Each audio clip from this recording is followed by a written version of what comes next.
Salvete sodales. É com o substantivo da terceira declinação que iniciamos a 10ª sessão da terceira lição do curso Latim para Principiantes. Você aprendeu em vídeos anteriores a declinar palavras da primeira e da segunda declinação e constatou que se trata, na maioria das vezes, de um procedimento bastante simples. Neste vídeo, daremos início ao estudo da terceira declinação latina, a maior e a mais temida de todas. Por que a maior? Bom, se somarmos todas as palavras da primeira, da segunda, da quarta e da quinta declinação, ainda assim não superaremos o número de palavras pertencentes à terceira. Isso mesmo, existem mais palavras na terceira declinação do que em todas as demais juntas. Pois bem, vamos à definição. Pertence à terceira declinação todo nome que tem o genitivo singular em is. E por que dizemos ser a terceira declinação a mais temida?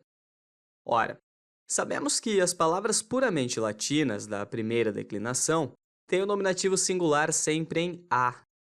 Para a segunda, as terminações podem ser 4: os, er e ir.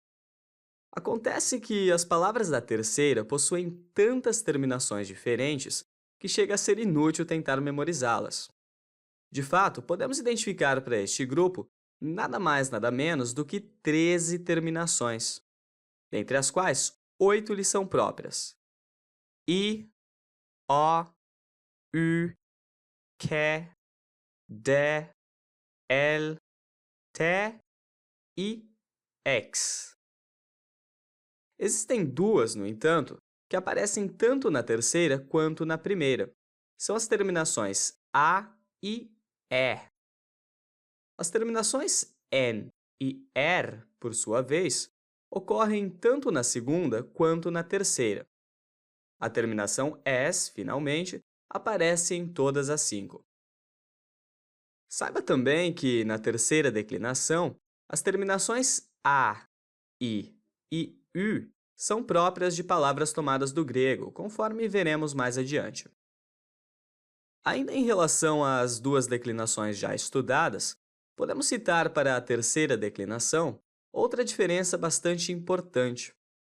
Você aprendeu que os substantivos da primeira classe são predominantemente femininos, enquanto os da segunda são, em sua maioria, masculinos ou neutros. Pois bem, na terceira declinação, podemos encontrar em abundância substantivos masculinos, femininos e neutros, o que nos dá, portanto, maior diversidade de gênero.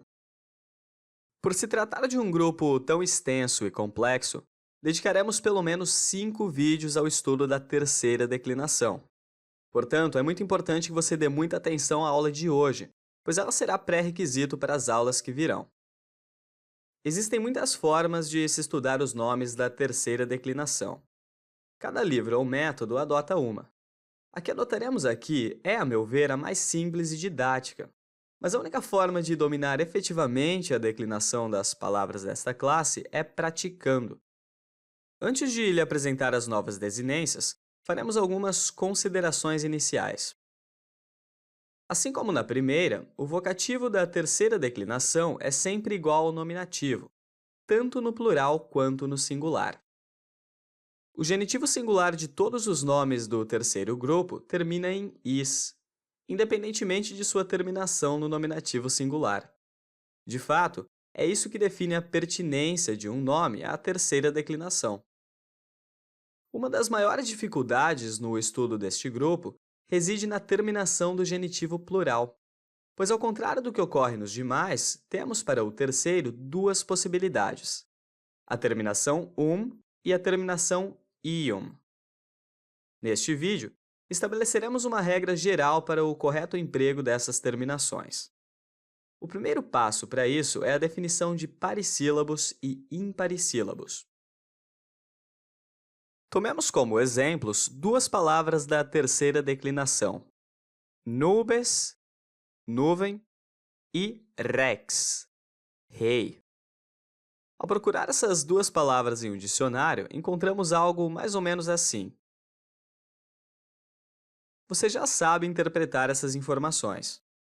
O primeiro termo é a palavra no nominativo singular. O segundo indica o genitivo, que pode aparecer como terminação, is no caso, ou como palavra inteira, regis.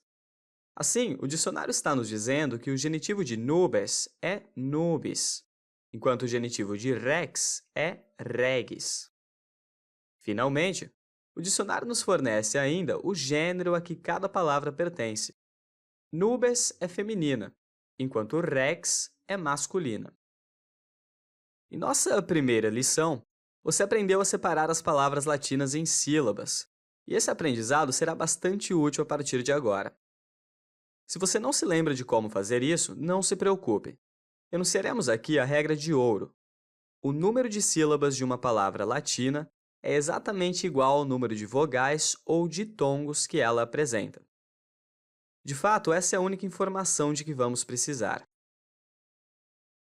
Tomemos o substantivo nubes e o seu genitivo. Quantas sílabas apresenta cada um? Ora, basta contar o número de vogais. Nubes apresenta 2 vogais, portanto, 2 sílabas. O mesmo é válido para o seu genitivo.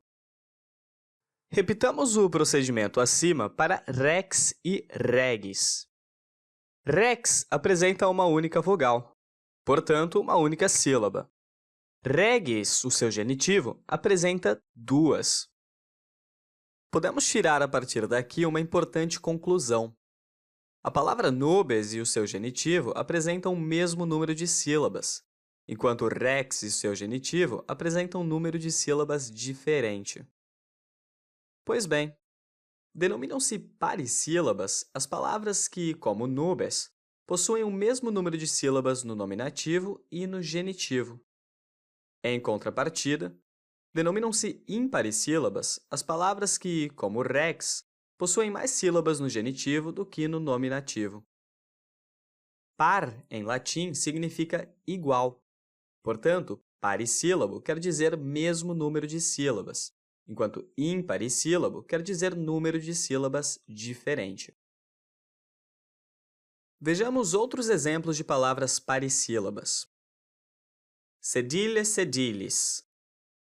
Assento. Torres, torres. Torre.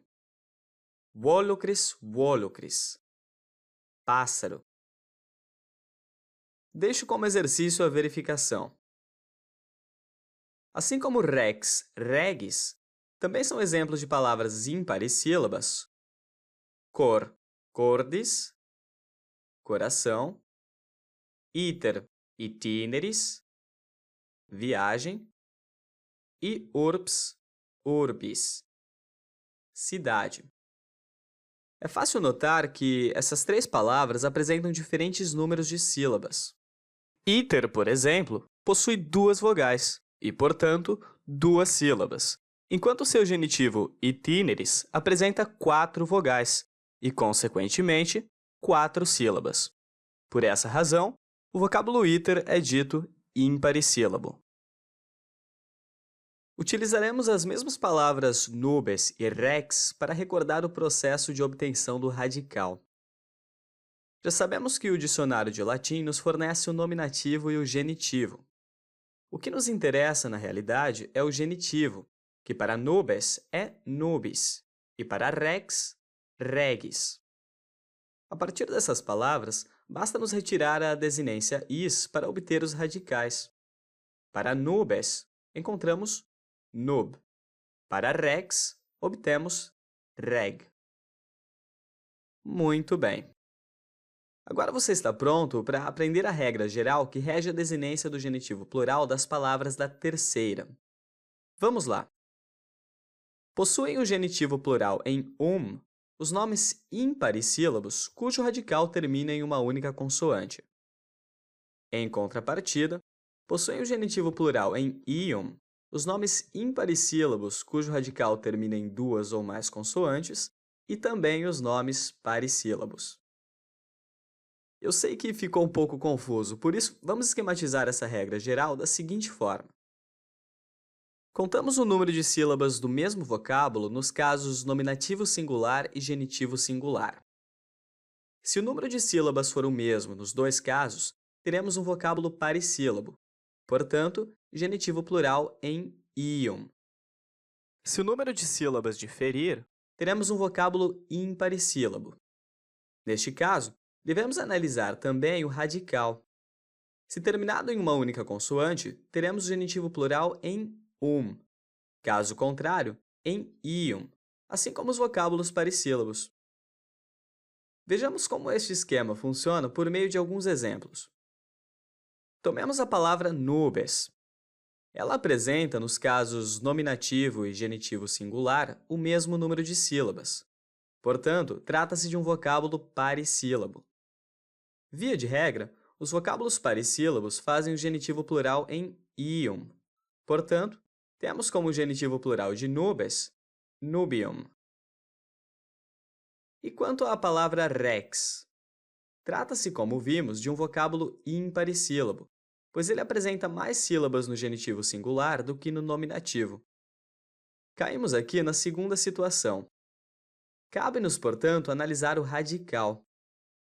Observe que o radical de rex é reg. Ele termina em uma única consoante, a consoante G. Desta forma, temos genitivo plural em regum. Vejamos um último exemplo. A palavra urbs, que significa cidade.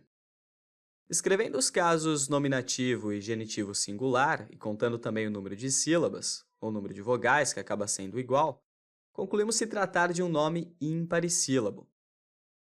Para saber se o genitivo plural termina em ou iam, devemos verificar o radical. Eliminando de urbis a terminação is, obtemos urb. Note que este radical termina em duas consoantes, e b, o que nos sugere que a terminação correta do genitivo plural é a terminação ium, urbium. Muito bem. Agora estamos prontos para ver as demais desinências da terceira declinação. Mas para isso, precisaremos aguardar o próximo vídeo. Espero que tenha gostado. Se sim, clique em gostei aqui embaixo e não deixe de se inscrever em nosso canal. Se tiver alguma dúvida, crítica ou sugestão, escreva para augusto.alexmarcelo@gmail.com, que tentarei responder a cada um. Um forte abraço e até o próximo vídeo. Walter Skipuri Skipulaikwe.